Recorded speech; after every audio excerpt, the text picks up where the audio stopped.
yo tenía una pregunta que me surgió cuando escuchaba el tema de movilidad. ¿Se tiene en cuenta en algún momento la aparición de drones y la posibilidad de que se reduzca la movilidad generada por el transporte de mercancías en este sentido? ¿Y qué tenemos que prever los que planificamos las poblaciones? ¿Qué necesitan los drones? Yo qué sé, un aeródromo, yo qué sé, ¿qué necesitan? Porque vienen. Sí, se están haciendo ya diseños en determinados institutos de cómo introducir mini helipuertos, pequeños helipuertos en las ciudades.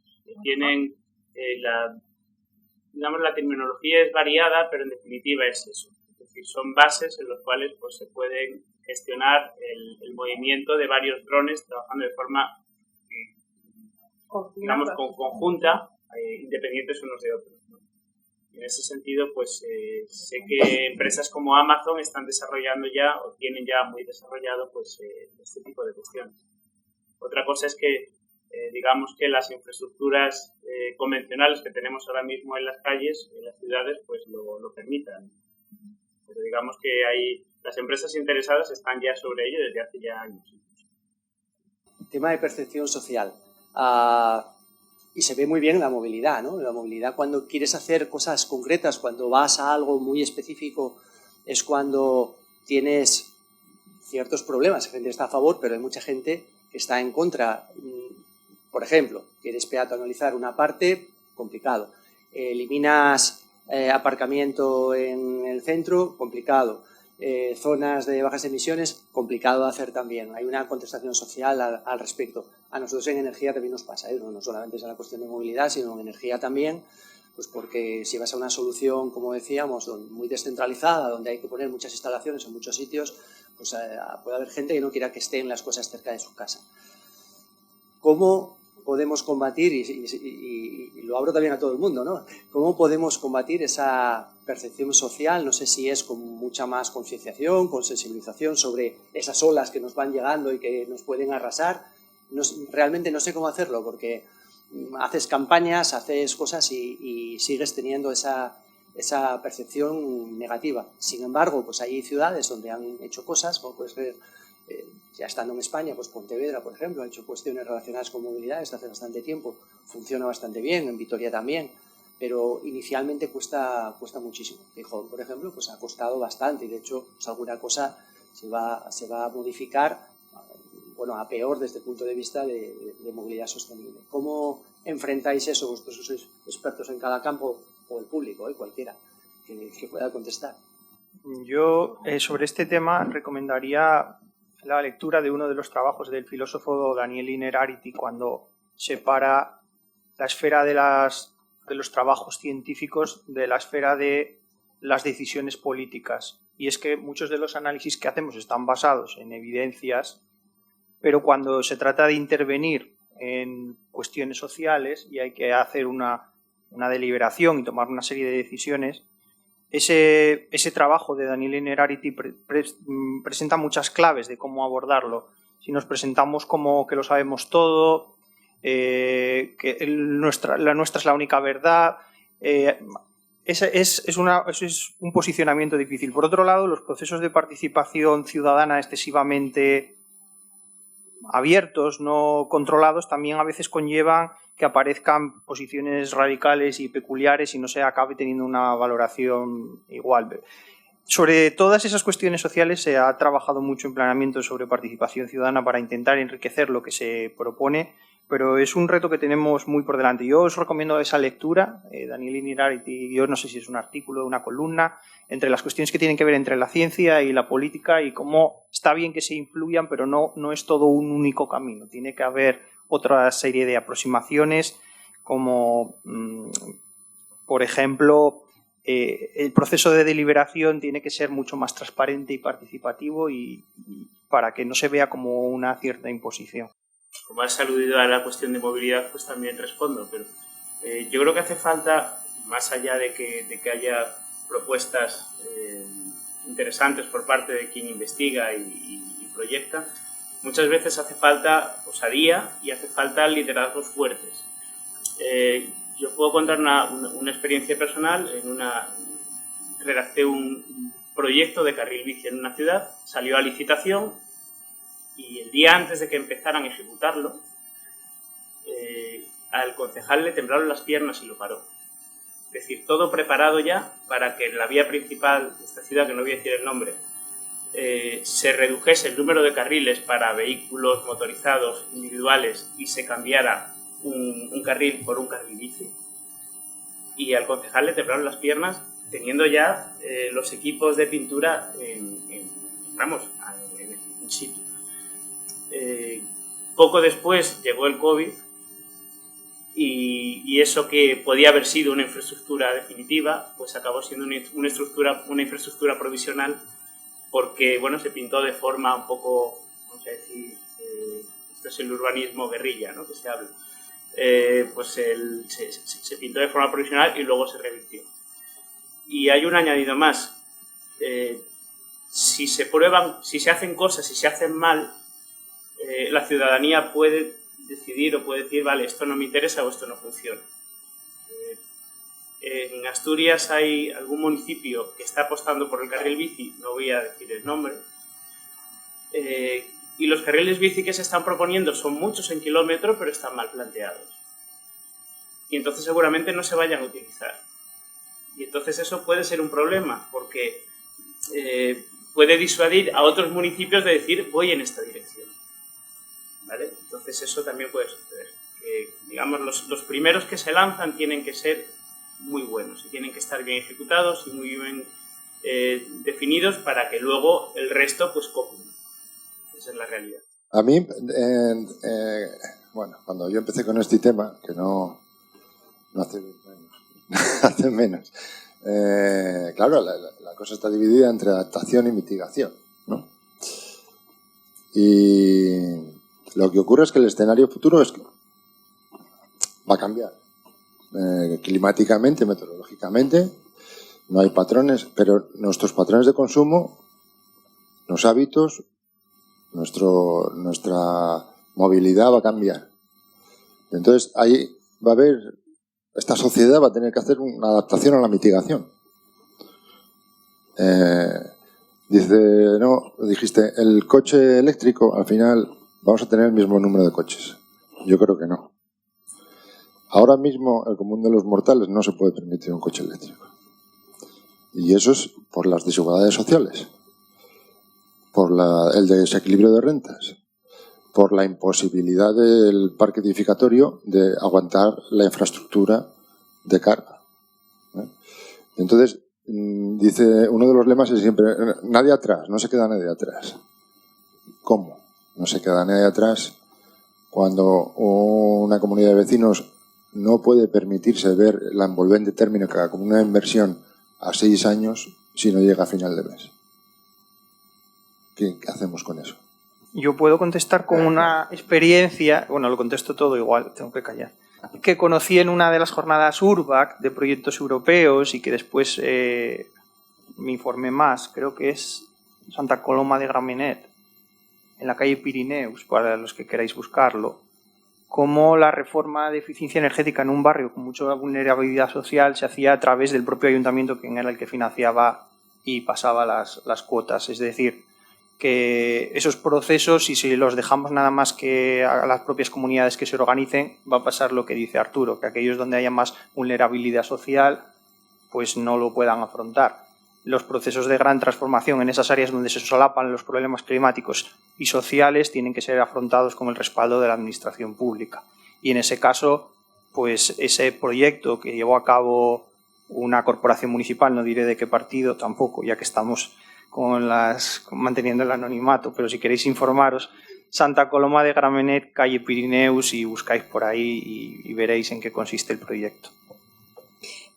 Hablabais de eficiencia energética, hablabais de movilidad, de cambios en la movilidad, de cambio en los materiales, pero hablamos poco de reducción, es decir, hablamos poco de reducir entiendo que la mejor movilidad casi es aquella que no se produce, o la mejor impermeabilización es aquella que no se transforma al suelo, o la mejor energía es aquella que no se consume, la mejor eficiencia, ¿no? Es difícil, claro, es muy difícil a la hora de reducir, ¿no? Pero ¿qué hacemos? ¿Que lo damos ya por perdido? ¿O qué? Bueno, quería un poco como reflexión casi de final, ¿no? La verdad, esa reflexión es muy importante. Hace poco estábamos en una jornada en Santander también hablando precisamente de eso, ¿no? ¿Por qué hablamos de todo esto si podíamos evitarlo antes de que ocurra?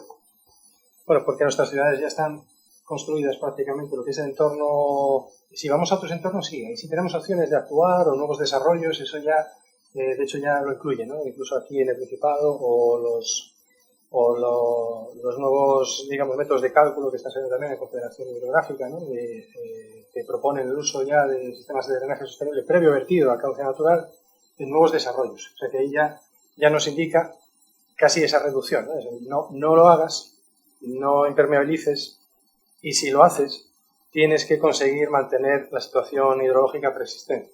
Entonces ahí sí, ahí ya estamos de alguna manera pensando en ello.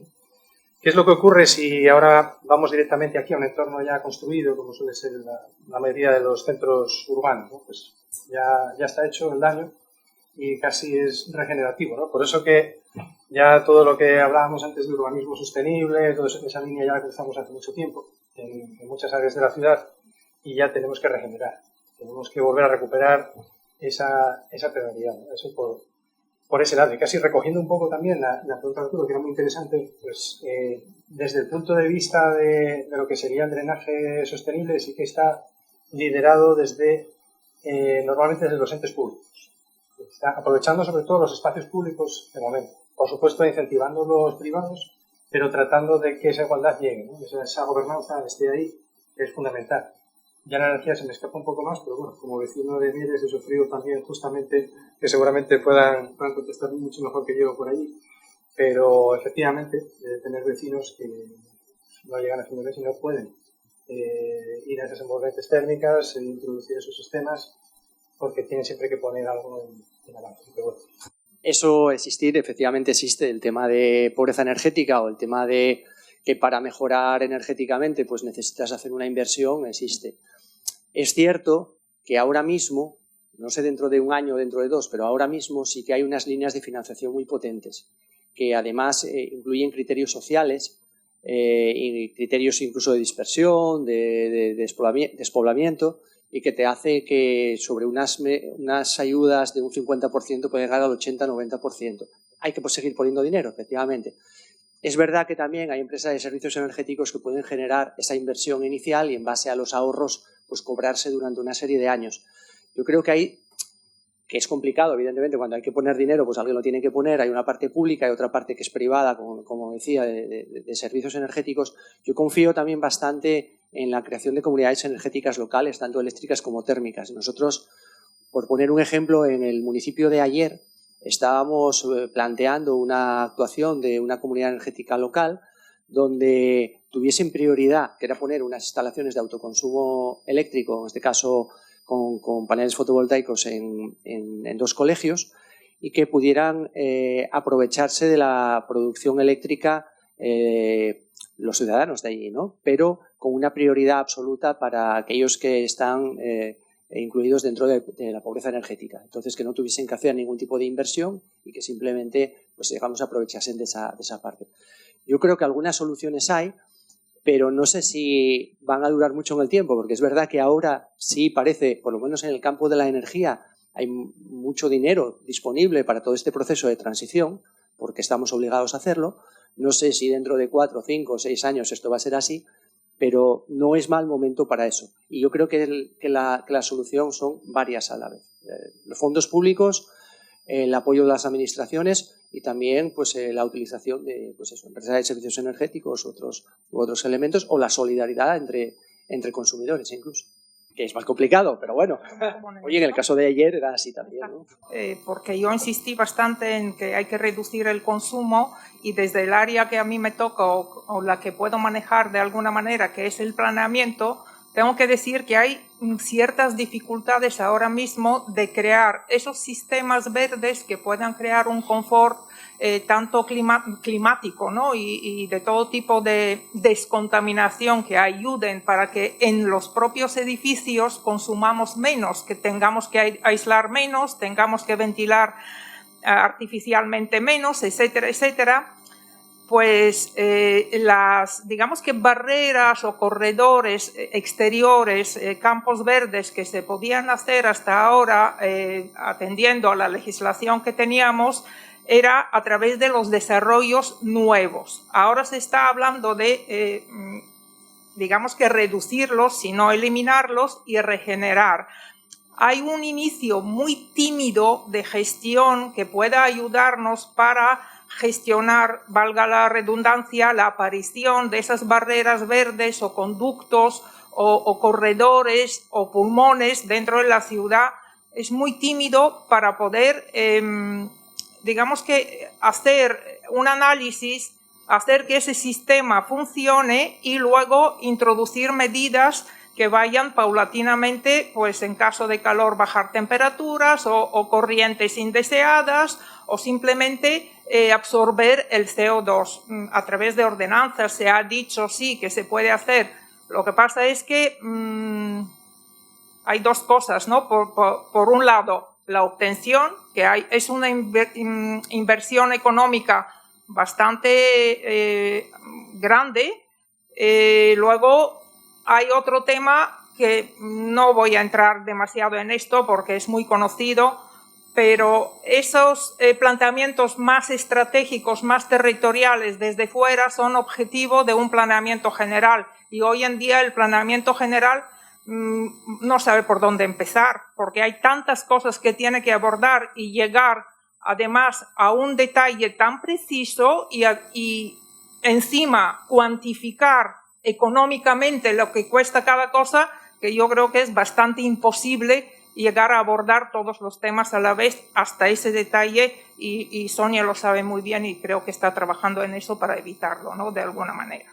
Sí, yo quería hacer un comentario al hilo de lo que reflexionabas, ¿no? Sobre que el objetivo sería reducir la movilidad. Y Pedro, no es mi campo, no sé si diré algo que no estés de acuerdo, pero yo creo que una debilidad que tenemos es que realmente no hay soluciones estándar, ¿no? Siempre intentamos generar modelos que sea replicable, ¿no? Que se pueda exportar a otros casos de estudio, y creo que la población al final tiene la última palabra. Y según cómo sea esa población, pues puede haber un sistema de movilidad sostenible que funcione en un sitio y en otro no. Estoy pensando, por ejemplo, en las urbanizaciones que se construyen en mitad de la nada, que tienen el reclamo de estar cerca de no sé qué salida de la autovía, donde la población que reside en esas urbanizaciones no tiene, ya no voy a decir un centro de salud a pie, pero bueno, donde comprar un pan diariamente, y la movilidad, ¿no? Generamos primero el problema y luego intentamos compensar o reducir. Si en esas urbanizaciones se mueve diariamente una familia, porque tienen los pequeños escolarizados en la ciudad central, porque trabajan allí, estamos hablando de una movilidad obligada que a veces no es respondida desde los sistemas sostenibles. Si salimos toda la familia de casa, tienes que estar a determinada hora, o sea, encajar los horarios, encajar el número de personas que salen de un hogar. Creo que conocer ese modo, ¿no? Esas necesidades y esas estructuras familiares sería por lo menos un comienzo para ver qué soluciones necesita la población de cada sistema. Yo quería, en primer lugar, agradeceros a todos las intervenciones. La verdad que estoy abrumado, voy a tener que reflexionar mucho para llegar a conclusiones. Voy a intentar ahora hacer una intervención intentando ordenar todas las ideas que han salido. Espero que al final salga algo coherente, si no, disculparme. Pero mi intervención iba un poco en la línea que planteaba Arturo, pero cambiando un poco la escala de análisis, ¿no? Bueno, sabemos que los geógrafos nos gusta mucho eso de jugar con las escalas, Arturo lo planteaba más bien en tema de las comunidades locales, comunidades de vecinos. Mi planteamiento es en cuanto a las administraciones, los ayuntamientos. Tenemos 78 concejos en Asturias. El cambio climático, la mitigación, va a exigir pues, unos esfuerzos muy, muy grandes de esos ayuntamientos. Nos decía Olga antes que las áreas metropolitanas no están funcionando como organismos en sí. Si no lo están funcionando las áreas metropolitanas, ¿en qué medida las comarcas pueden funcionar? ¿En qué medida podemos activar esas comarcas para repartir esa carga, para que incluso esos ayuntamientos que no tienen capacidad física de acceder a esos fondos, por ejemplo, de los que hablamos antes, porque no tienen pues, personal muchas veces o capacidad técnica para acceder a esos fondos, ¿cómo podemos hacer que esos ayuntamientos formen realmente comarcas para atender todas estas nuevas demandas? Y también podemos seguir manteniendo una comarcalización que viene heredada de una comarcalización sanitaria, puramente sanitaria, que tiene una nueva realidad en cuanto a infraestructuras también, en cuanto a la propia disposición de ese área metropolitana que fragmenta una de esas comarcas, que es una o varias, pero bueno, una sobre todo, la comarca de Oviedo, que está tan sobredimensionada, ¿no? Entonces, mi pregunta, que yo creo que es un poco para todos y que tiene que ver con cómo podemos llegar a la eficiencia también desde el punto de vista de la organización de esta administración local, también a pequeña escala, claro.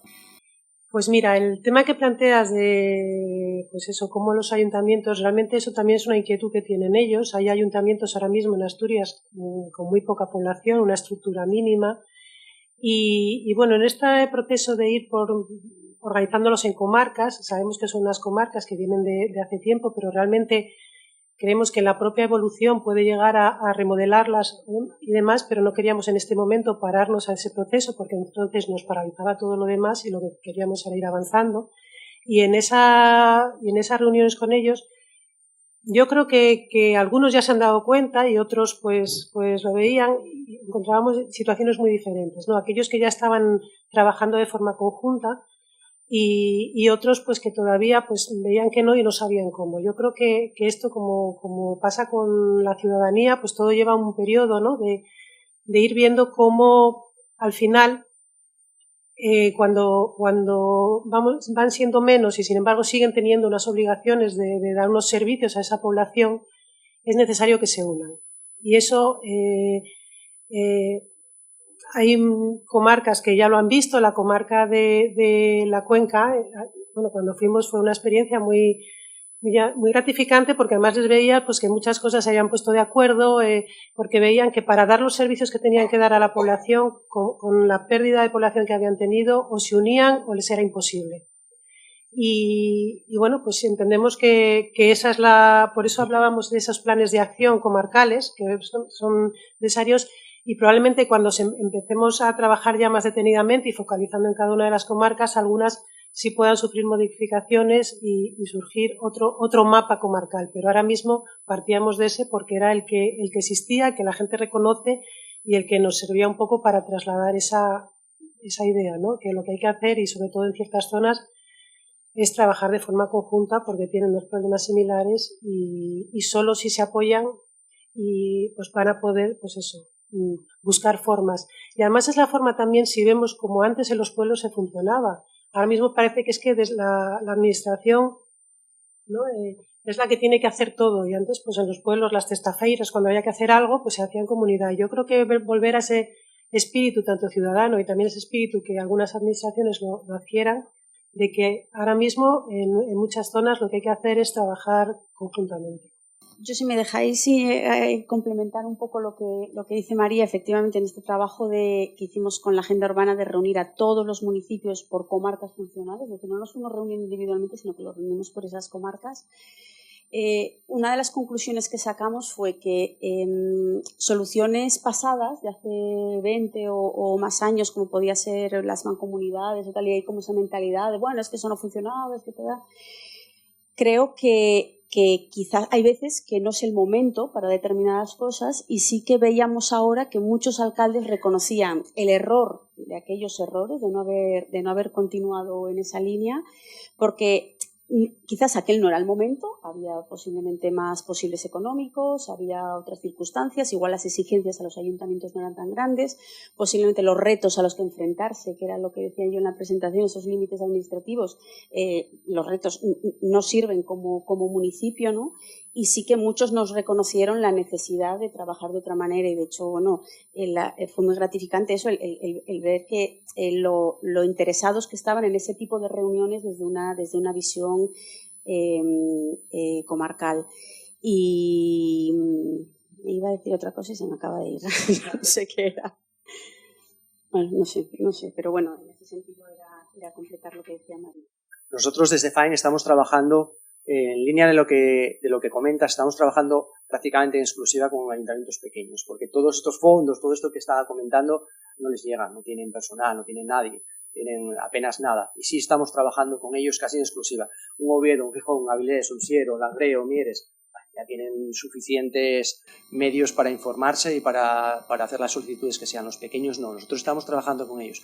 Pero fíjate que incluso estamos llegando a lo micro, incluso más micro todavía que esos pequeños municipios, porque, como decía antes, uno de los elementos que me parecen clave dentro de la transición energética es el tema de comunidades energéticas. Entonces estamos trabajando, por ejemplo, como AL, con Asiego, con Morones, con distintos pequeños núcleos donde hay asociaciones vecinales muy activas en distintas cosas y que también quieren meterse en la parte energética, porque creemos que eso es un germen muy bueno, porque al final es el boca a boca. En este tipo de situaciones es el boca a boca. Entonces incluso estamos trabajando no solamente a nivel de ayuntamientos pequeños, sino a nivel incluso más micro todavía.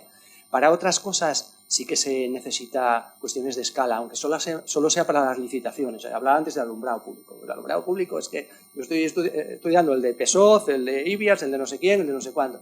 Se puede hacer de manera conjunta y los ahorros son muy significativos. O sea que hay cosas en las que llegas a lo micro y otras cosas que sí que puedes tener ese nivel de escala que es muy interesante. Que cuando hablamos de la comarcalización tenemos una tendencia a pensar que siempre son los municipios pequeños los que necesitan esa ayuda y los municipios grandes dentro de esa comarcalización se sienten más autosuficientes.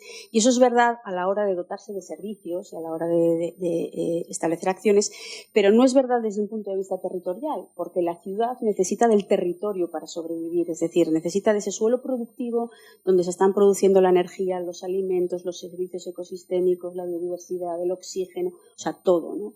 Con lo cual también ese cambio de mentalidad de las ciudades, ¿no? De que no son autosuficientes, sino todo lo contrario, son las más consumidoras de todos los recursos, creo que es muy importante para que las ciudades no se crean esa falsa autosuficiencia, ¿no? Y que ya no solo por una cuestión de solidaridad, que también, sino por una cuestión de necesidad.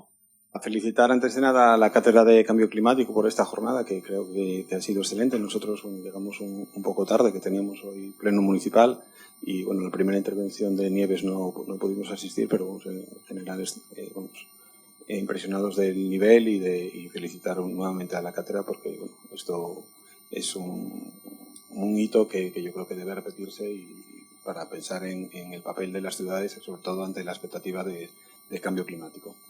Y bueno, veo que tenemos la suerte, por lo menos en Europa, de que aunque haya políticas y tal diferentes, e incluso políticas que hacen bandera de la libertad, como libertad también para poder contaminar y para poder tener una visión opuesta a la ciencia, vemos que sí tenemos profesionales que saben de lo que hablan, y creo que las políticas municipales en este caso deben alinearse con el conocimiento científico y con la ciencia y con las posibilidades de desarrollo que la ciencia nos da. También pensando un poco fuera del aspecto, hay dos aspectos que hablábamos antes, el de la adaptación al cambio climático de las ciudades y el de la posibilidad de las posibilidades que tienen también las ciudades para de alguna manera mitigarlo. Ahí mi carácter de ingenieril me pasa un poco como a Carlos, entonces habría que ver un poco dónde poder incidir en función de ese nivel de incidencia que podamos tener, cómo afecta al conjunto. Y yo, fundamentalmente, me preocupa el tema de los grandes crecimientos urbanos que no están en esta Europa que tenemos nosotros envejecida, sino que están en otros contextos, en Asia, fundamentalmente China ya parece que está dejando de crecer a los niveles que estaba haciéndolo, pero por ejemplo zonas como la India y esas grandes ciudades que están creciendo de manera exponencial. ¿Sabéis un poco si se están adaptando a estos criterios de sostenibilidad? ¿Tenéis alguna visión de ese tipo de ciudad? ¿Si están aplicando ya estos sistemas de adaptación al cambio climático, incluso de mitigación? O si por el contrario se creen también, de alguna manera en su legítimo derecho de crecer a imitación del modo de vida occidental, de un modo de vida basado en el consumo energético desaforado y el papel que eso puede jugar en el cambio climático, que yo creo que es clave. Si tenéis algún ejemplo de ciudades que estén creciendo a estos niveles exponenciales y con un sistema sostenible. Voy a aprovechar yo para dar una pequeña respuesta desde el punto de vista sobre todo de infraestructura. Está dándose un caso muy espectacular en China de construcción de ciudades literalmente para 1 o 2 millones de personas de la nada. Y están utilizando un urbanismo que denominan ciudad esponja. Es precisamente el diseño urbano sensible al agua de los australianos, o que hemos adoptado aquí en España también nosotros, dentro de todas esas tendencias, pero lo están haciendo desde el minuto 1. Que ya incluyen ya todos los sistemas de drenaje sostenible, infraestructura verde general, lo van incluyendo ya dentro del propio sistema. Otro tema ya sean los temas energéticos, que quizá puedan quedar un poco aparte, pero lo que es la gestión de pluviales, sí que esas grandes ciudades que empiezan de la nada están bajo ese sistema de urbanismo. Al menos en eso. De hecho, lo hemos notado también a nivel científico, que prácticamente pues, todas las revisiones de artículos que nos llegan ahora de profesionales o investigadores internacionales, pues prácticamente ahora son el 60 o el 70% provienen de China, con ejemplos enormes, ciudades enteras, incluso análisis ya regionales que no teníamos muchos ejemplos aquí en Europa, pero ellos se han podido permitir, digamos, ese lujo. Entonces están tomando toda la ciencia que se ha generado en las últimas décadas por todo el mundo y la están aplicando de una manera tremenda, a una escala antes desconocida para nosotros. Muchas gracias a todos los asistentes, a los ponentes y a la Cátedra de Cambio Climático por otorgarme este papel de anfitrión, moderador y de cierre. Ha sido un placer colaborar con mis compañeros y con personas de diferentes ámbitos y juntarnos aquí tantos. A veces hablamos informalmente de que si surgen oportunidades hay que hacer como una especie de equipo cuando surjan proyectos en el ámbito académico. Bueno, pues hoy creo que nos hemos conocido unos cuantos que a la hora de reunirnos con algún fin concreto sabemos que tenemos intereses comunes. Nada más, muchas gracias a todos por vuestra asistencia.